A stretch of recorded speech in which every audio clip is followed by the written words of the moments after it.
Hey now, welcome to Fitz's Electric Bar. I've got David Atkinson here with me. Hi, David, how are you? I'm fine, Fitz. Really good.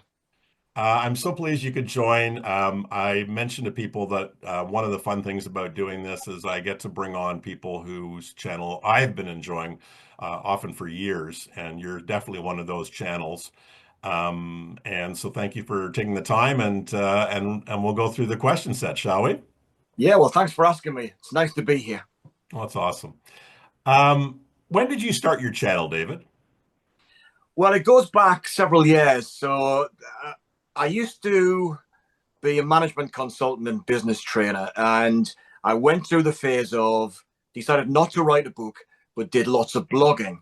And then, at the suggestion of a friend of mine, said, "Well, why don't you make some videos?" Because it was kind of the transition from blogs to videos. So I ran that channel for a little while. It's still up there. And it was terrible because I'm talking about business. I'm not drawing on any real history. It's kind of the 10 steps towards X, Y, or Z, or whatever it might be. And I used to corpse. I used to have to use an auto cue. And then I decided to have a private channel, a fun channel, where I thought what I would do, I'd start capturing some memories kind of for the family and for me. And when we had, and I was catching a few little trips away and so on and so forth. And in 2020, when we had the lockdowns, we couldn't really do anything here in the UK. It was probably the same over where you are. And the best we could do would be going out for a walk. And I was going out for a walk with a family. And I thought, well, what I'll do, this is kind of a real historical moment here. And I'm going to try and summarize what I understand what's happening day by day, because policies were being introduced and changed day by day. And I captured a bunch of these videos and I put them up on YouTube, and a few people started viewing them. And I thought, that's really interesting. And then 4 years ago, I'm still thinking I'm not chasing any subscribers or viewers. I don't really care. YouTube was simply a repository for these little memories. And then I watched a video that may have come out of the vinyl community. I don't know. It came up in my feed and it was about ranking Genesis albums. Now, way back when, I was a huge Genesis fan, back in the 70s in particular. And I'm listening to this guy, can't remember who it was. And I'm thinking, that's wrong. No, you got that wrong. No, and I got to the end, I thought, I know more than this guy. And I thought, I wonder whether I could do something like that. So I did my own Genesis ranking, and the thing just blew up. Incredible. So out of absolutely nowhere, with subscribers, about 20 subscribers or something like that, suddenly it's like 100, it's like 200 and so on. And then I did, this was 4 years ago, this spring. And then I very quickly did a rundown, part one and part two of kind of the best prog progressive rock albums. And the whole idea there was to say to people, if you're curious or you're a bit of a fan, listen to this album. And if you like this album, you might like this other album. It was kind of a little bit of a guide to how you explore the genre. And then I did the same for my kind of long-term favorite was Springsteen. I did a rundown on Springsteen, created a bit of controversy, and then I did the same for Van Morrison, who's another guy I really like. So, and then it just went from there. And I just decided to do a random pick one day, just as a bit of fun. And then I did a few of those, and then 6 months in or something, I realized that Mazzy was doing whack-a-moles, and I'm thinking that's the same sort of deal. And of course, it's just gone on and on ever since then. Awesome. And where are you based? I'm based in north of Birmingham city centre. So I'm from Newcastle, originally up in the northeast of England, but, been down here for about 30 years because of work. Perfect.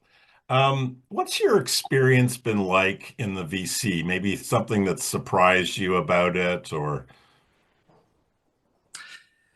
Well, firstly, that it exists. I had no, I mean, I see some people talking about the VC and they've been in there for 10 years. I think, what the hell, 10 years? I've been watching YouTube videos all that time, and I never came up against anybody who was in this so-called vinyl community. So that's surprise number one.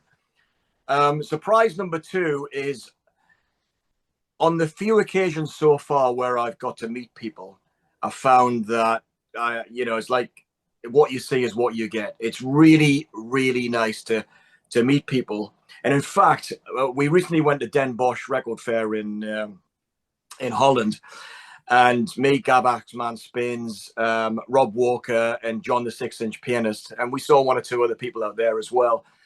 And it was really, really nice to hang out with people who have the same interest. Honestly, it took me right back to teenage years where you'd go to the local record shop, you'd hang out there on a Saturday afternoon, and you just, with your mates, you get to know other people and so on. And in all my kind of business career, I would do conferences from time to time. So I would speak at conferences or attend conferences all over the place. And it was kind of nice for 2 or 3 days to spend time with people who were in the same field as you. But then that's work. Imagine doing that when it's fun. And that's what hanging out with a VC has been for me. So I'm doing more of it. I'm going to see some more people this summer. So I'm really looking forward to it. So that's kind of been the big thing. Also, I'll add 1 or 2 more things. As a criticism, let me turn it into more of a positive. I've met some really, really virtually, but also some face-to-face, some really thoughtful people who don't do their homework on Wikipedia or something like that. These people were there. They maybe worked in the industry. They've loved and thought about this stuff for a very long time, and there's a richness to what they've got to tell us. So if I want to know the ABC of a particular artist or a band, I can go to get a dry reading of it on Wikipedia or even the band's website. There's no substitute for hearing someone talk about their experiences, and the enthusiasm just leaks out of them all the way. And I think that's been great as well. Awesome. Wonderful. Thank you. And other major interests. I know that on your channel you do share some things, a bit of travel, certainly biking. What are some of your other interests at this stage? Well, let me just go back to the channel for us for a second. I never intended it to be a music channel. It just happens to be my passion for 50 years, or a little bit more than 50 years. But I called my my business channel David Atkinson Business Matters. So it's the matters of business. And I thought, no, I'm going to have this one called Life Matters, the matters of life. So it's kind of a window onto my world.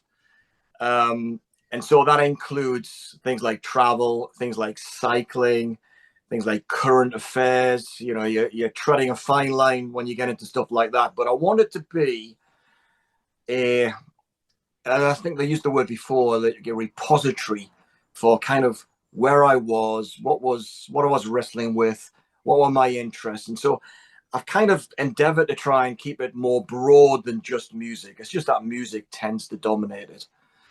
And on a kind of a more sobering note, in 2020 and the lockdowns, I got knocked off my bike and hospitalized.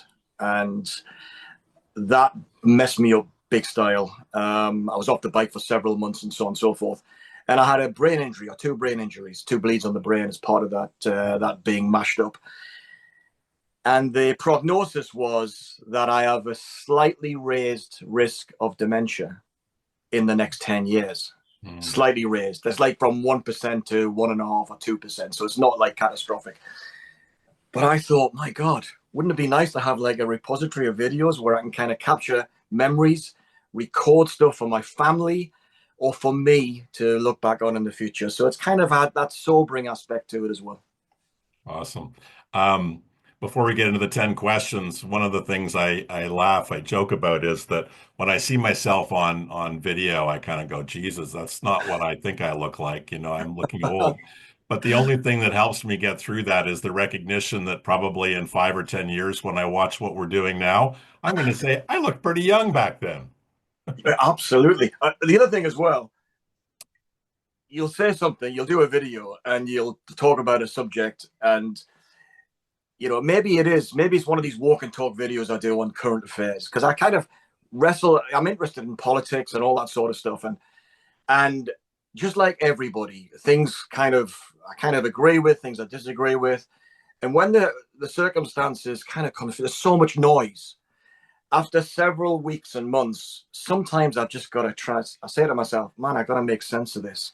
So I walk out with a camera and talk to the camera, not with any script, not with an intention to say one thing or the other, just talk. And then see at the end of the day, I load it up onto the computer and I think, well, does that make sense? I think, yeah, that made sense, or most of it made sense. Hey, I'll post it. I look back on it, if I trip over it or it comes up on my feed 2 years later and think, God, that guy sounds really, really clever. You know what I mean? I kind of think, my God, not only does he look a bit younger, but he sounds like he's making sense. So that's what I'm hoping for as well. Awesome.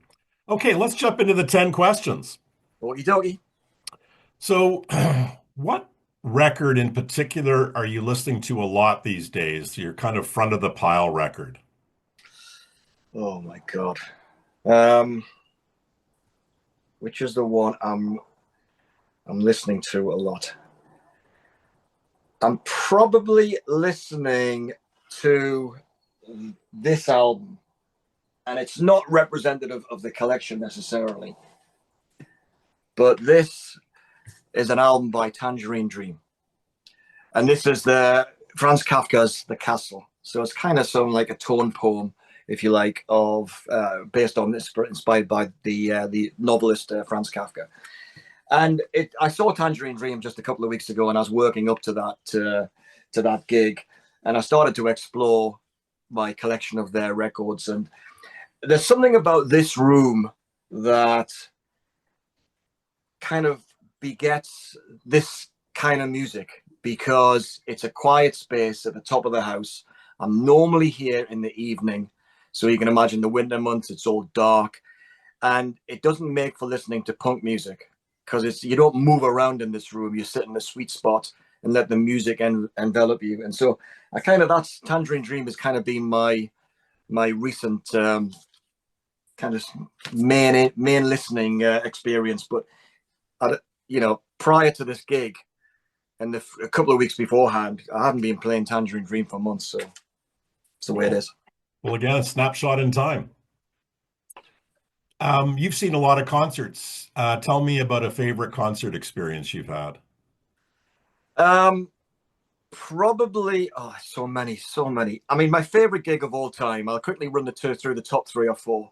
Springsteen at Newcastle City Hall in May 1981 on the River Tour, which is just absolutely incredible. Genesis on the Trick of the Tail Tour at Glasgow Apollo, my first away gig from home. And more recently, maybe 10 years ago or whatever, I saw with low expectations. I saw Roger Waters do the Wall show in Manchester, and I just went up solo. It's about an hour and a half up the road, and I bought a ticket. Didn't know anybody else who wanted to go. Just drove up, and my jaw dropped. What a spectacle! Absolutely fantastic. But my favorite experience probably goes back. I hope I'm not going to be a Genesis bore on this in this interview, but I went to see Genesis at the Knebworth Festival, the big open air gig in 1978 in the southeast of the UK. I couldn't drive, had no money. We hitchhiked down. We slept in a tent without any, without a sleeping bag, just a bivy bag. So it's a June, but I'm freezing my ass off. It's really bad. Anyway, to kill some time, the day before the gig, we went up to the arena area, which had all been fenced off. And it's this big old Knebworth is this big old stately home, massive, ancient oak trees peppering the fields around the place. And as we were walking towards the arena, we heard the opening notes, the opening chords of 11th Earl of Mar, which is the first track on Wind and Wuthering, just at maximum volume. So we tailed it into the arena, saw the band sound checking and rehearsing. And we watched that, and we saw them record a video for a track called Many Too Many from And Then There Were Three, the first album without Steve Hackett. The BBC were recording. We got to meet the band. We went backstage and all that sort of stuff. But we're young. What do you say to a rock star when you're young? Will you sign that, please? Kind of thing. But yeah, what a great experience. Awesome. That's Yeah. wonderful. Yeah. Um, a favorite Bowie record. Station to Station. Never been a huge Bowie fan. I will say that because I think you'll recognize this. There was the music press, even back in the 70s. They're not musos, really. These people are kind of followers of fashion, and they want stories. And boy, was Bowie a story. You know, it's like you kept every album, you have the persona, you know, Ziggy persona, Aladdin Sane persona, and so on. It was just a big one story after another. So I was really sniffy about that. So to me, it's all about the music. And I don't care what you wear, what you look like, what the press write about you, other than to say it's nice to read a review that's favorable to a band that I like. So anyway, I did acquire the albums over the years and never saw them live, I have to say. But when I went back to the albums, I think probably in the 1980s with fresh ears, so not stuff I'm reading about this week in the New Musical Express or Sounds, Station to Station, I thought, what an awesome piece of work. Absolutely adore it. It's fantastic. Right. There's a grandeur about that album, isn't there? There really is. Yeah. Yeah. I asked the question partly because I think that I've got so many and I can channel a favorite, like many favorite Bowie records at different times, different moods. Yeah. So you got to tell me what's yours then. Well, I think part of the reason I asked the question is because I really struggle with it. I think it can alternately be Young Americans. I absolutely love that record. Ziggy Stardust, but I've played it to death, so it doesn't feel like a record that I need to play anymore in some sense. And I really love Heroes as well. I think Yeah, that's yeah, a yeah. really great of the trilogy, the Berlin trilogy, that's the one that I think I like the most. Yeah, I think the closest I got to Bowie is seeing Robert Fripp play Heroes with King Crimson a few Ooh, years back in Birmingham, and that was pretty amazing. But I think Bowie's a really good example, unlike, say, Led Zeppelin or Pink Floyd. Maybe not the best examples, but some bands and artists are out there is that they make one career-defining album, and it's the one everyone gravitates to. Now, I know both Zeppelin and Floyd are examples where there are some great albums outside Zepp 4 and Dark Side of the Moon, but Bowie was so varied in what he did. I don't think there's a single album that really stands out, except my favorite. But even that doesn't stand absolute head and shoulders above everything else. and breaking my rule about involving in giving my opinion, but um, one of the things that's really been interesting in this question is the variety of answers. I've heard, many people say hunky dory, which surprised me. Ziggy Stardust, Lodger, Station to Station, Young Americans. I mean, it's run the gamut of people's opinions of what's one of their favorite records of his. I think it, in a way, it's the young generation who are discovering or about to discover Bowie don't really know where to go Hmm. because there isn't that career defining album. The nearest we've got to it is probably Ziggy. Yeah. So true. What would you say is one of the saddest songs ever? One of these, say again? Saddest, most sad songs ever. Oh, God, there's so many. Um, oh, there's two. I'm going to say two. The first one is slightly comedic, which kind of maybe it doesn't qualify, but it's Suicide by a band called Barclay James Harvest, which is it's kind of comedic because at the end of the song, in the recording of it, they attached a microphone to a dummy and threw it off the top of a building. And it's so up until that point, you kind of feel for the main protagonist, you think poor guy. I think the other song that kind of just moves me so much is Land of Hope and Dreams by Springsteen, because for years and years and years, I always thought that Born to Run being the song that every time I moved house or set up a hi-fi, I always played Born to Run first track. Moving In, that was the moving in song. And then Land of Hope and Dreams came along. Oh my God. Summed up the whole ethos of what Springsteen projects. Now, I have my doubts about the guy, but and I'm not a Springsteen nut today as much as I used to be. But man, that song moves me every time. It's incredible. Wonderful. And and let me just qualify the sadness aspect. It's kind of, it's got this yearning quality, this collective, we're all in this together kind of mood to it, which is a fantastic reminder, you know, and it always gets me. Awesome. So I'm going to flip it around and ask you, what's one of the most joyful songs ever? Oh, God.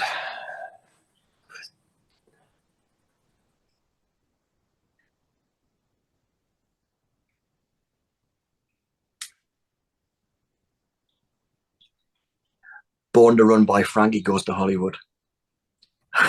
I mean, Springsteen comes to mind again, but I've never heard a cover version as incendiary as that one. And there's got a joy to it, which is just absolutely magnificent. Hasn't got the heart that Springsteen has when he delivers it, particularly when he delivers it acoustically, but it's just like turn everything up to 11, give it absolutely everything, the big treble horn production treatment, and it just puts the biggest smile on my face. And I'm going to see Holly Johnson next month in Newcastle perform, hopefully, that song along with the rest of Welcome to the Pleasure Dome. Awesome. They're doing the whole album. Yeah, it's a 40th year anniversary tour or something like that. And he'll have a crack band, so I'm sure it's going to be great fun. Awesome. So let's say I know you've got a listening room upstairs where you are now, and then I think you've Yeah. got one downstairs as well. Um, but I'm going to paint a scenario, and this is what it is. It's Saturday morning. Everybody's out of the house. You grab a cup of coffee. You've got the place to yourself. What is a perfect first record of the day for David Atkinson?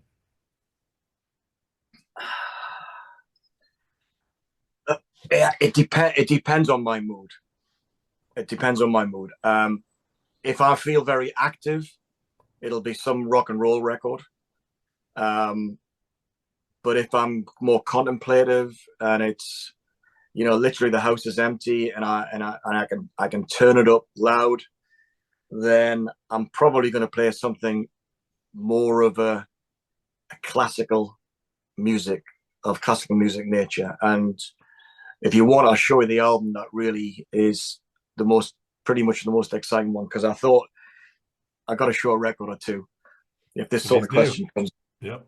Yeah, it's this record here, which is by Camille Saint-Saëns and the Symphony Number 3, which is just like imagine a normal orchestral symphony, but with a huge, mega loud church organ in there that absolutely blows your socks off. And you talk about songs that kind of make me smile and excited. This album, this music, and this particular version, because I got them all.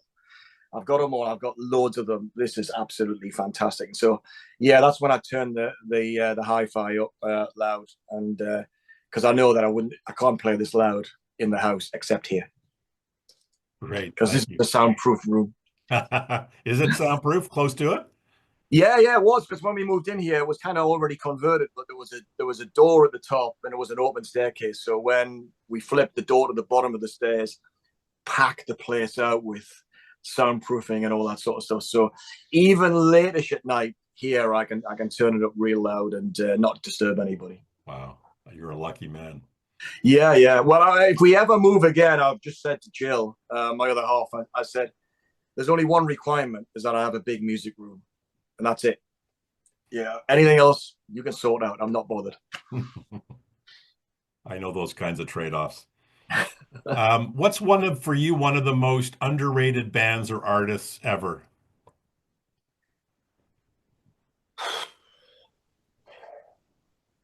Underrated. It doesn't mean that they're not known, but maybe the gap between how great they are and what kind of profile they have in terms of fandom.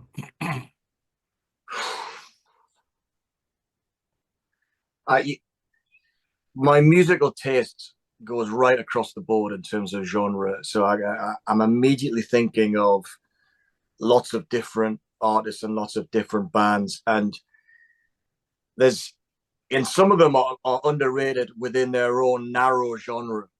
And I kind of think, well, there is a. I'll mention one band, and it sounds like I'm a prog nerd, but I'm not a prog nerd. But I will mention this band called Big Big Train, which is a UK progressive rock band, kind of based a lot on Selling England by the Pound era Genesis or Trick of the Tail kind of thing, but with a fantastic vocalist who sadly died a few years ago. If these guys had been around in the 1970s, they would be household names today. They are absolutely awesome, absolutely fantastic. But I have to say this, that name will be recognized by very few people. Maybe another one I would suggest that I always think that people would really love is, but they don't really know them that well. They've heard the name, and that is the Glasgow band, the Blue Nile. Know them? One of my favorites. Hats is one of my favorite records. Yeah, absolutely. Just an incredible band. And I've got a friend of mine, Andy, who lives just a couple of hours away, and he hasn't got a big record collection, but man, back in the day, he had some good taste. And he turned me on to some jazz. He turned me on to Leonard Cohen, turned me on to the Blue Nile, and I still listen to that album today. And that's 1983 or 84. I can't quite remember. Right. Can I go back to the saddest piece of music ever? Yes, you can. I don't know why I didn't think of this, but it's this. It's Richard Wagner's Tristan and Isolde. Now, I'm no opera fan, and this music has taught me so much. This music has taught me so much about how to appreciate music, because it lasts for 3.5, maybe 4 hours, depending on the version of it. And it has, it kind of opens very quietly, and it has what's called the Tristan chord. And this is a particular chord that was composed by Wagner that portrays musically tension. And normally pop music has tension and resolution. So it runs through the music. Now, I'm no musician, so this is all secondhand. Anyway, this thing begins with this chord that has this tension. And that chord runs through that tension, runs through nearly 4 hours of music until the last scene or the last piece, which is called the Liebestod. It's called Love Death, where the Isolde is singing over the body of Tristan, and it is the most harrowing but thrilling piece of music you're ever likely to hear. But you got to sit through 4 hours to get that. It's just incredible. I've said maybe this is possibly the greatest piece of music that's ever been written by anybody. But man, you got to put in the hours. Thank you for that. Now, have you seen that performed live? I have only once. I've seen orchestrations, orchestral versions of it. But when I got into that music it was basically the 1990s, I was searching around for performances, and the only one I found was in Vienna in Austria. And I said to Jill, "Fancy a weekend in Austria?" so we did Vienna and went to see the show. It was incredible, absolutely incredible. Was that at the Vienna Opera? I forget the name of the place. Yeah, the famous historical. Yeah, absolutely, yeah. It's a bit of a a disheveled old theater, but the history there, incredible. I went there with my mother once. Yeah. The performance wasn't something that really resonated for me, but being in that place and being able to experience it, that was great. Yeah, just the best away gig ever. Awesome. Okay, question number 8. Van Morrison or Jackson Browne? Why do I have to choose? This is intended to be painful. Choices. Oh my God. It's like, at least you're not Ben Rankins. with his love of Van Morrison. Yeah. Okay. Which music? Which is the most? Who produces the most beautiful music? Van Morrison. No contest. This guy, Van Morrison's got incredible gift for melody. He's for him to create new melodies over that very, very long career is astonishing. And my favorite period is the 80s and the early 90s. I'm not a huge Astral Weeks fan. I did a rundown of Van Morrison video, albums on a video at the beginning. But apart from the track called On Hindford Street, which is on his double album, Hymns to the Silence, where it's kind of like a talking blues, really, which is very moving. He doesn't move me as much as Jackson Browne. Jackson Browne, The Loadout, was it For Missing Persons off the same Holdout, the whole Pretender album, just incredible. Yeah, so I had my most embarrassing concert experience watching Jackson Browne about 10 years ago, where he was playing solo at Birmingham Symphony Hall, playing piano but mostly guitar. And he asked for requests. We were quite close to the front, me and my friend, and I said, "Do the Loadout." And he said, "Of course, the Loadout with Stay and all that. It's like it's a band number. It's a huge number. But I want it because I've seen Springsteen solo. You want to see this guy do a new pared down arrangement. I'm sure he could do a fantastic job. But he said, "No, I can't do that one." And I said, "Go on, go on, go on." Kept shouting, "Go and do it." And my mate was just saying, "Enough, enough." And the shame. But yeah, I love them both, but for slightly different reasons. Awesome. Great. I think, by the way, I think Jackson Browne's, lyrics are politically charged, more profound than Van Morrison's. Van Morrison seems a bit more detached lyrically, but his music is just fantastic. But yeah, in the heart, it's Jackson Browne. Perfect. Joni Mitchell or Aretha Franklin? Joni Mitchell. Because Aretha was amazing, of course, but really she peaked before my time. And Joni, that creativity, man, it's just absolutely unbelievable. And my favorite period is from Summer Lawns through to maybe Mingus. And, I've got everything she did. And Ajira is just, what a masterpiece. And the great thing about her, I know Aretha's voice is just incredible. But I think she's brilliant in a narrow, it's a wrong word to use, but a narrow range. And there's a lot of great singers who are in that territory. Maybe not quite as good, but they're in there. There's nobody in Joni Mitchell's territory, as far as I can tell. You put a Joni Mitchell track on, and it's like, that's Joni. Even before she sings. So, yeah, Joni Mitchell for me. Okay. And the last in the top of the 10 questions, 3 must-have desert island discs. Oh.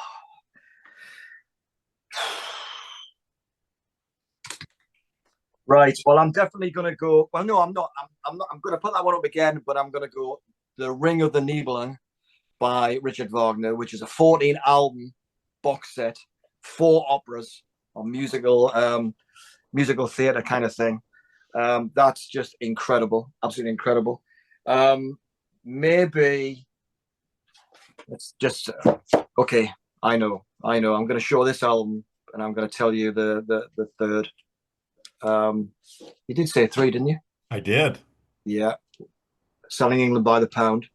My introduction to Genesis. Timeless of its time.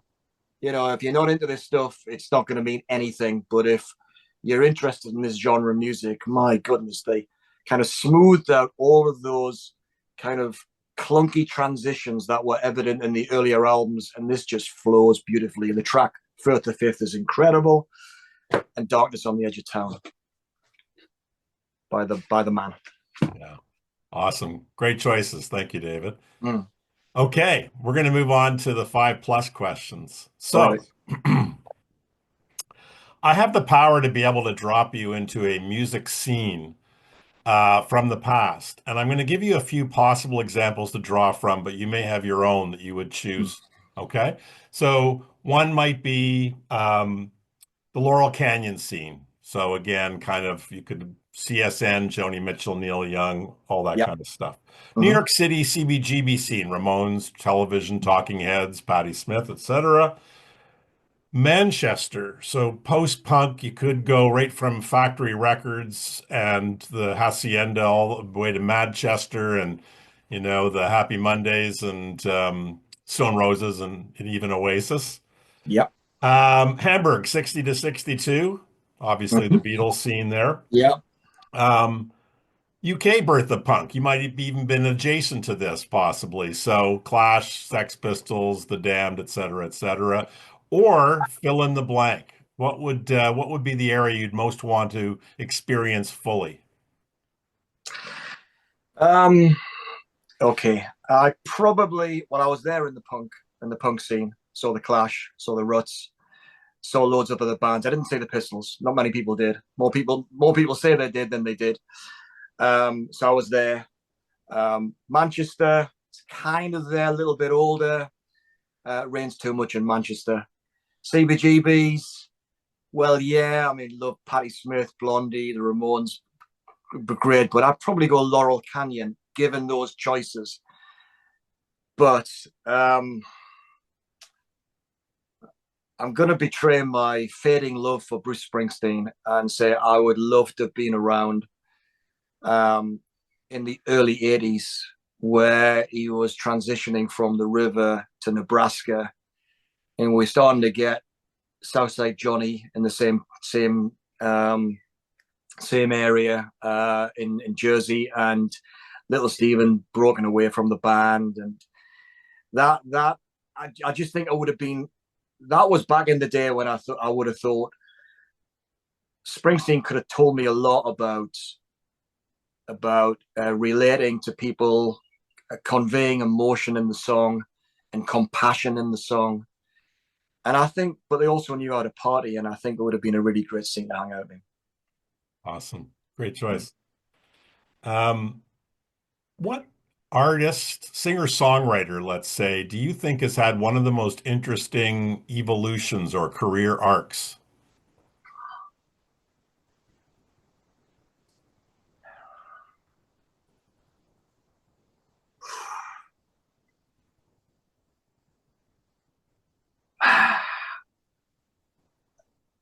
Peter Gabriel is probably the one that's demanded creativity of himself to the point where he produces albums only once every 10 or 15, 20 years, since the 90s anyway. Um, I think there's something about an openness about his creativity, where he brings in the world music, a big figure in world music in the West, as it were, but certainly in the UK.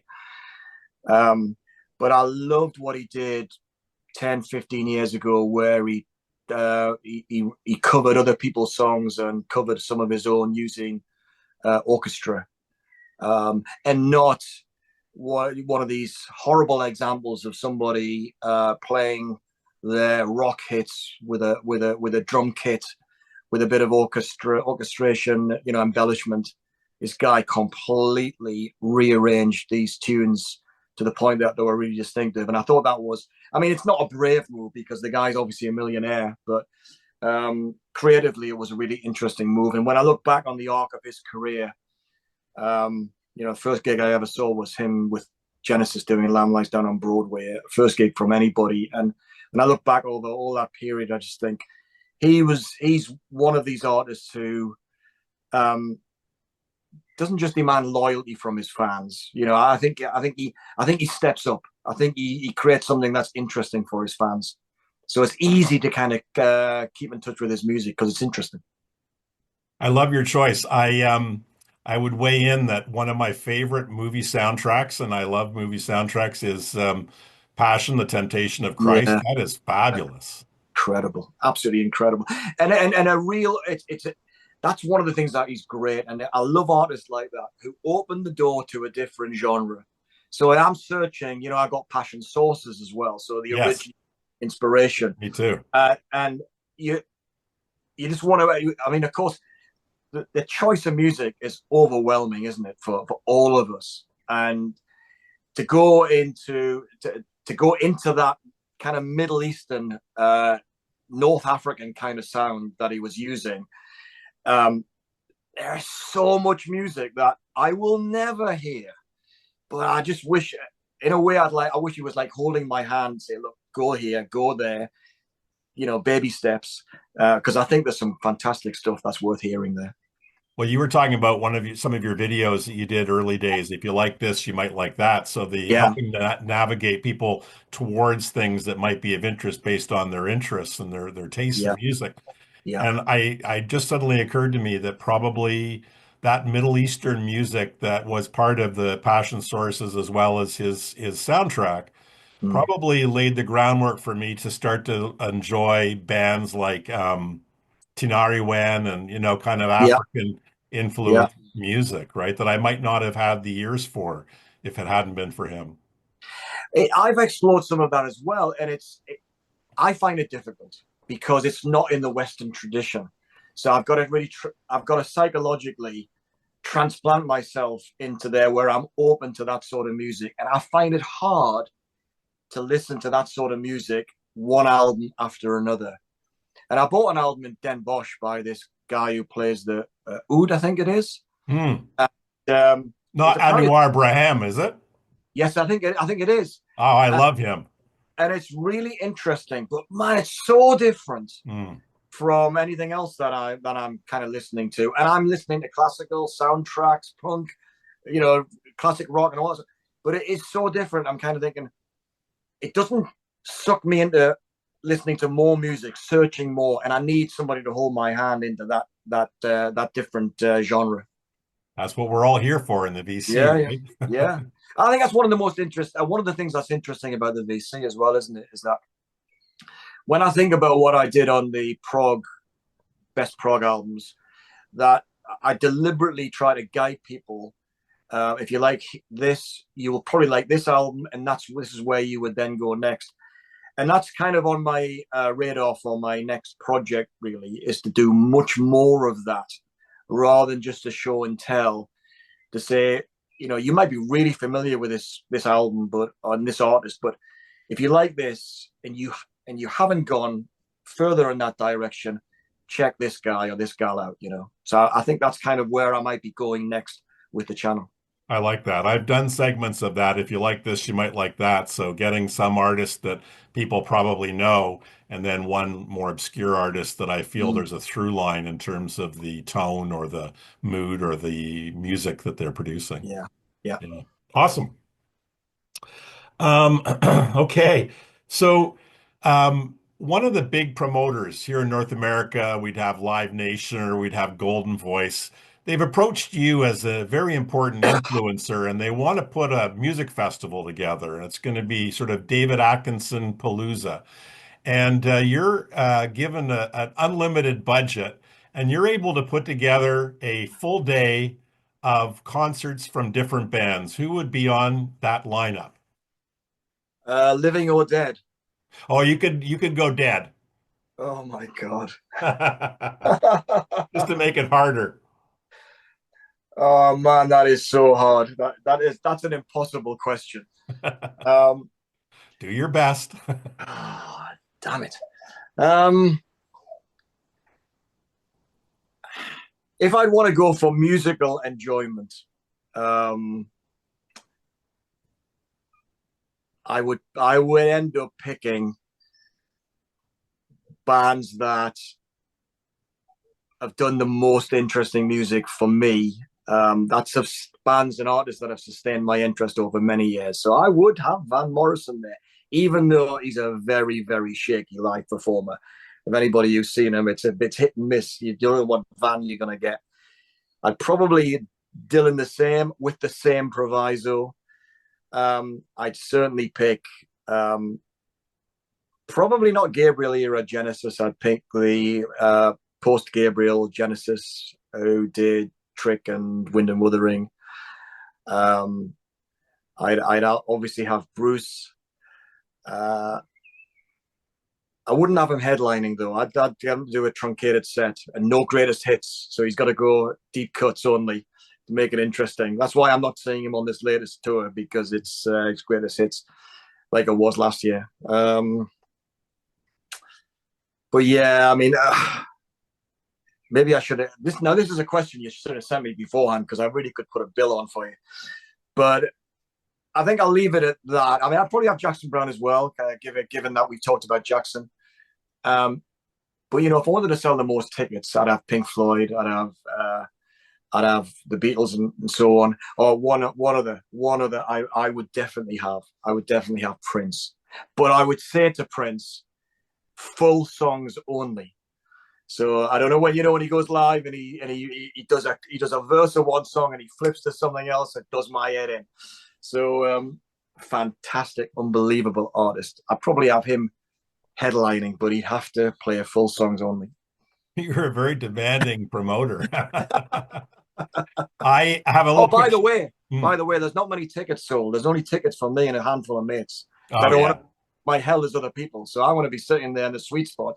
It's all about the performance for me. Yeah, I get it. I have friends, and we're all music mad, pretty much majority of my friends. But given my age and my ethnicity and everything, most of them are kind of interested in rock. We kind of came of age around punk, and there was 70s rock, et cetera, et cetera. So when Prince came to town, which might have been his last or his second to last tour, I said to my friends, he's coming to Seattle. He's playing this quite small place in Seattle. Mm. This is amazing. So I'm getting tickets. Who wants to come? None of my friends were interested in coming. And so I just drove down to Seattle by myself. I saw him play. It was fantastic. It may not have Mm. been vintage Prince, but you're in the room with legend, and he was Yeah. there are moments that were so transcendent, so fantastic.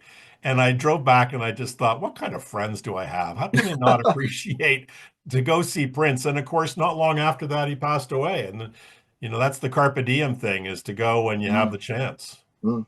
Well, I saw him in the 80s doing the Love Sexy tour, and it was at a football ground, Manchester City's football ground, and it was just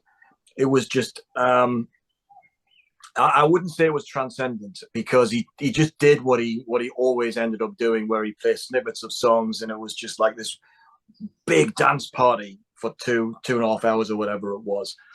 But when he did the piano in a voice tour or something like that, he was going to come to Birmingham Symphony Hall, and I was a member of Birmingham City Hall, so I could get advance access to tickets. I was 100% going to go, because I thought the idea of him doing an intimate show in a place which has got beautiful acoustics would have been absolutely amazing. And then the poor guy died, which is really sad. And coming back to what we were talking about a little bit earlier, some bands and artists have career-defining albums, and Prince's, of course, is Purple Rain. But man, did he just produce some fantastic stuff after that. Emancipation is incredible. Right up until, the day he died, every album I was buying, I was thinking, if this had come from any other artist that the critics were not tired of, because they got tired of Prince because he was so prolific, any other artist would have said, this whoever's done this is a genius. And he was amazing. Completely agree. A favorite instrumental record of yours?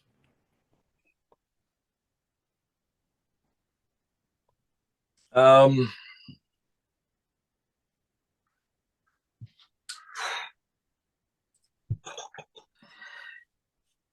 gonna throw up a few albums here. See what. Please do. So these are all from my soundtrack pile. So if your next question is, what are your favorite soundtracks, I'm answering it right now. Solaris, Cliff Martinez. Fantastic. Very Little Happens. Incredible. Vertigo by Bernard Herrmann. Absolutely gorgeous melodies. The whole musical style is stolen from Richard Wagner's Tristan and Isolde, Badalamenti, the original Twin Peaks soundtrack. Got all the various versions of that.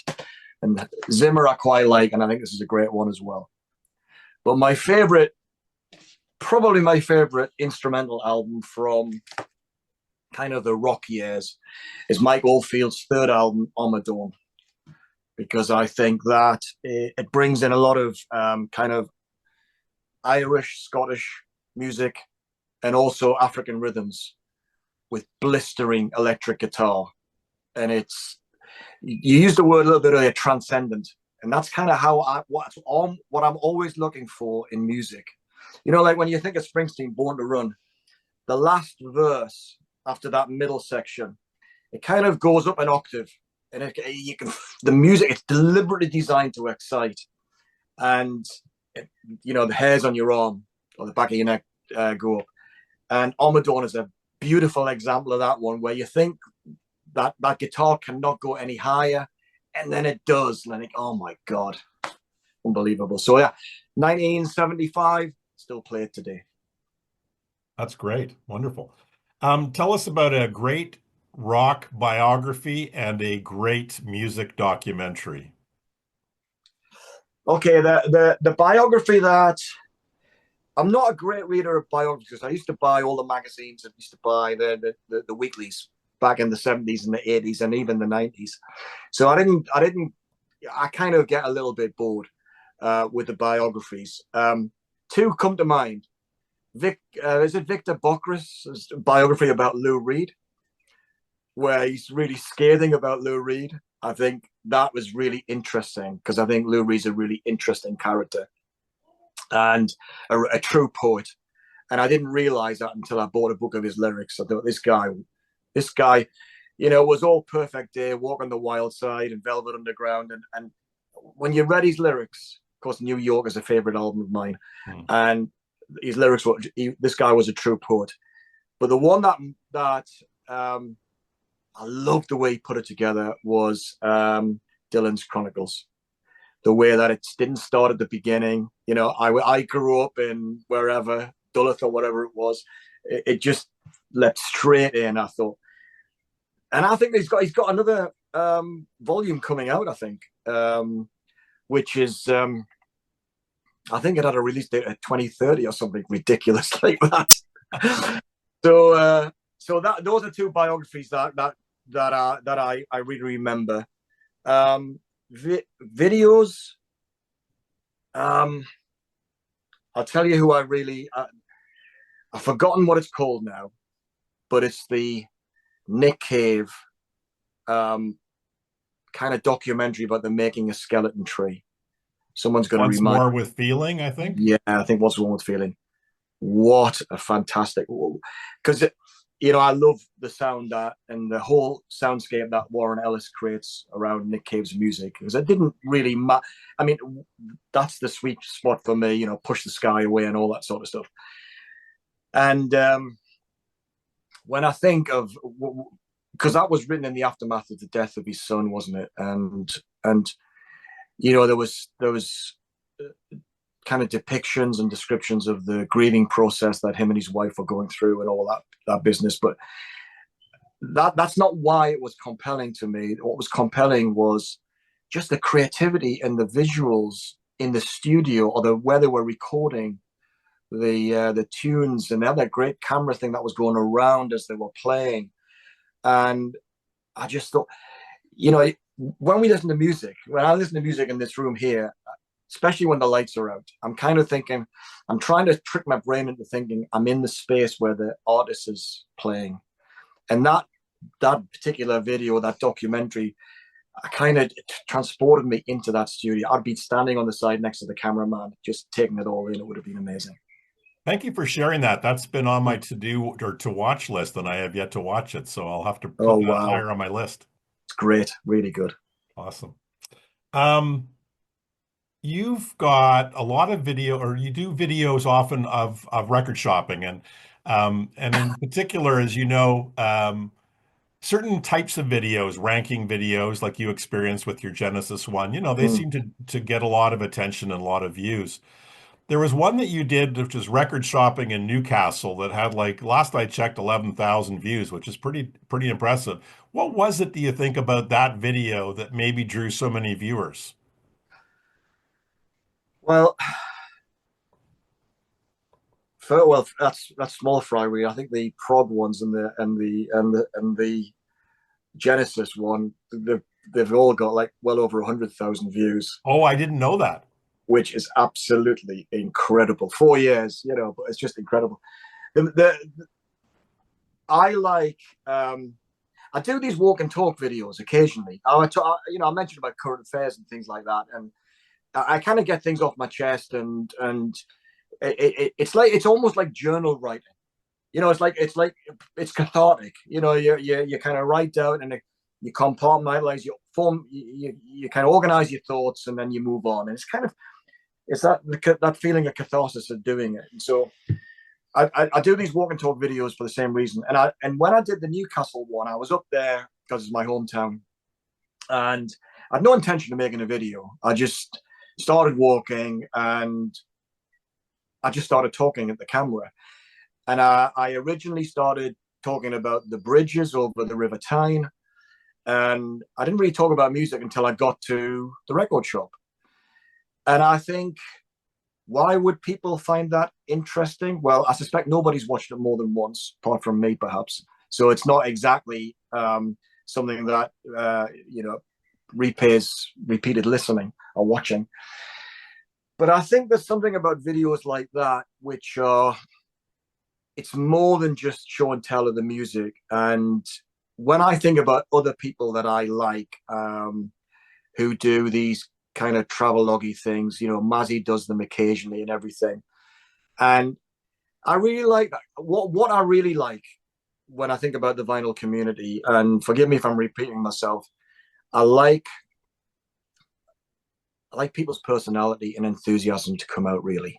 And it's not enough for some, well, sometimes it is enough. It's a bit of, visual wallpaper or oral wallpaper, but I love it when there's something about the person comes out. Not that I'm a people watcher, as it were, but it's that enthusiasm is just so infectious. And when someone's on the road or visiting record shops, what's attracting their attention.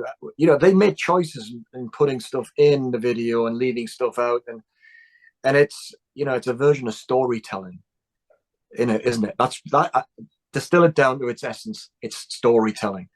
And so I think that's what people find interesting. And if it's a good story, you'll watch another minute, you'll watch another minute, and then before you know it, you get to the end. So I think that's probably why that one had so many views Awesome. so far. So far. We'll just keep But I have accumulating. I have trouble making videos. I don't do a video sometimes like 2 months, and then I'll have a flurry. I've got a book where I've got some ideas, but it sits there gathering dust, and then something will trigger me, and I'll make 2 or 3 videos in a week. But it doesn't come naturally. It's just I've really got to try and get myself up to do it. But when I do it, I do 2 or 3, and then I think, okay, that's done, and then I get on with life, and then something else triggers me to make a video again. But I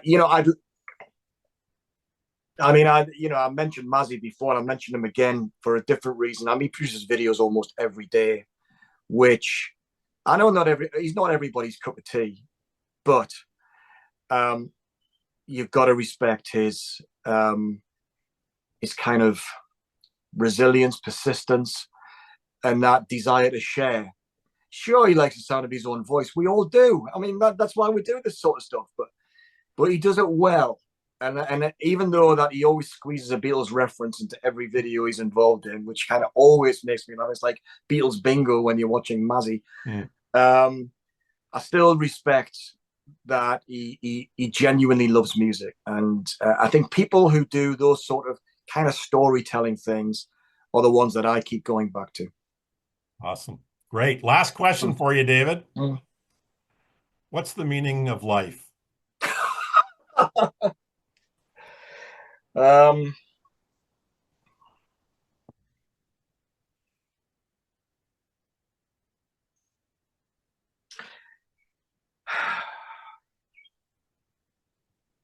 You bastard. That's such a hard question. I think you've uh, got some thoughts on this, though. yeah, probably. Oh God, this is going to sound so pretentious, but just go with it. Go with it. Um, 20 years ago, I've kind of always been interested in this territory for ever since I was a late teenager. But a good friend of mine, after I left corporate life, because I was in corporate for 20 years and then left to go on my own, and he was saying to me one of the most important things um, in going on your own is that you've got to have this resilience. You've got to smooth out the peaks and the troughs so you don't get despairing when the work's not there and you don't get overexcited when things are good. You've got to have this emotional equilibrium. Now, I can't say I'm there, not by any stretch. But he said one of the tools that you might use is meditation. And I went on a meditation course. So for a week, I didn't speak to anybody. This is how it works. You didn't speak to anybody, you do meditation. And then for the several months afterwards, you maintain a daily practice of meditation, which I did pretty well for a little while. And it's almost all gone now. But I learned something in that it's in meditation, you don't think of the past and the future. You actually empty your mind as best you can. And I mean, is this pretentious enough for you yet? Because it could get worse. No, no, I'm really liking this stuff.